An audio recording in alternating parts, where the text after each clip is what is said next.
አላልኳችሁ መልተናገርኳችሁ። አቤት አቤት አቤት አቤት አብርሃም አቤት አብርሃም ስታስመስል ሌላዋን ሴት ይዘህ ልትመጣ ስላሰብከው ያው ወደ ዞሮ ዞሮ መግቢያ ጭራሮ አለ። ዞረ የት ትሄዳለህ? በቃ የት ትሄዳለህ? ዞረ እሷ ቶሎ ብላ ይቅርታ የምታደርግ ቶሎ ብላ የምትቀበል አሁን እየተንደረደረች ነው እንጂ ያው አንደኛ በዚህ መልኩ ትክክል እያወራችህ ነው። በዚህ መልኩ እኔም ሴት ነኝና በዚህ መልኩ ሄርሜላ ትክክል እያወራችህ ነው። የተጫወትካትን ዘመን ያ በቃ እንዲህ ያደረካትን ዘመን ሴትነቷን ሁሉ የተጫወትከውን እያወራች ነው። ግን ማለት ነው አብርሃም አንተ አሁን ተናግራለ። ሳምንት እንኳን ሳይሞላ አዲስ ነገር ካልተፈጠረ ምን አላችሁ? ምን አላችሁ? አሁን ወደፊት ከአንቺ ጋር ደግሞ እጅና ጓንቱ መጣ። ትላንትና ያሳሰረው ጠንቋዩ ማለት ነው። ይሄ እየታየ ምሰራ ጠንቋይ ነው። በይዘው ይሄ ደግሙበት ምን ሆኖበት ሳይሆን ራሳቸው ጋር አብሮ እየበላ ራሳቸው ጋር የሚሰራ ነው። ያው አለ አይደለ? እይቷንም እየተጃጀለ ነው። በቦታው ላይ በይቷ ላይም እየተጫወተ ነው።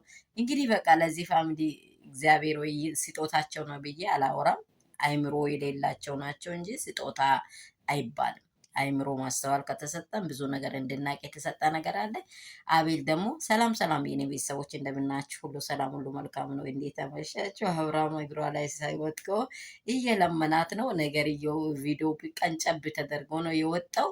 እንግዲህ መጨረሻው ደግሞ ወይ ድጋሚ ሊገቡ ወይ ነገ ሊቀጥል ይችላል። አላለቀም ሀሳቡ። እየለመናት ነበር። ልኩንም እያወረችው ነበር። በዚህ አልቋል። በእርግጥ ሌላው የሚቀጥል ከሆነ አላወኩኝም፣ እስካሁን አልገባልኝም። እናንተ ደህና ናችሁ ወይ? ላይክ፣ ሼር፣ ሰብስክራይብ አድርጉ። ሄርሜላ እንግዲህ ልመናዋን በትክክለኛ ሁኔታ ሄርሜላን አብርሽ እየለመና ነው ዛሬ። አብርሽ ስለመን ታውቃላችሁ እንግዲህ አብርሽን እንደዚህ የምታስለምን ሴት ነው የምታስፈልገው። አብርሽ ስለምኑት እላይ ተነፍቶ እንደ ፊኛ ወደ ላይ ይወጣል። ግን እሱ ስለምን ውርደት ስለሆነ ይቺን እያያት ነው ማለት ነው። ቅመሳት እንደዚህ መለመን እንደዛ ስለሆነ ማለት ነው። ግን አሁን እሷንም ወዳህ አይደለም። ትላንት ከህይወቴ ውጪ አልፈልጋችሁም ያልከው አንተ በዚች ምላሲ ማለት ነው። ተመልሳይ ደግሞ አሁን እንትን ወዲህ ኋላ ተመልሳይ እየተጠመጠምክ ነው።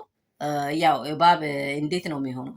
መርዙን ካወጣ በኋላ እባብ ነው በቃ የሚባለው አይደለም። መርዝ ነው ዋናው ሀሳቡ። እንደዚህ የሆንክ ነው። መርዝህን ራይታ ሁኔታውን አድርገህ ከዛ በኋላ ደግሞ ተመልሰህ ልትቀበል ማለት ነው። ሄርሜላ አስታውሺ፣ አይምሮሽን አሰሪ። አይሆንሽም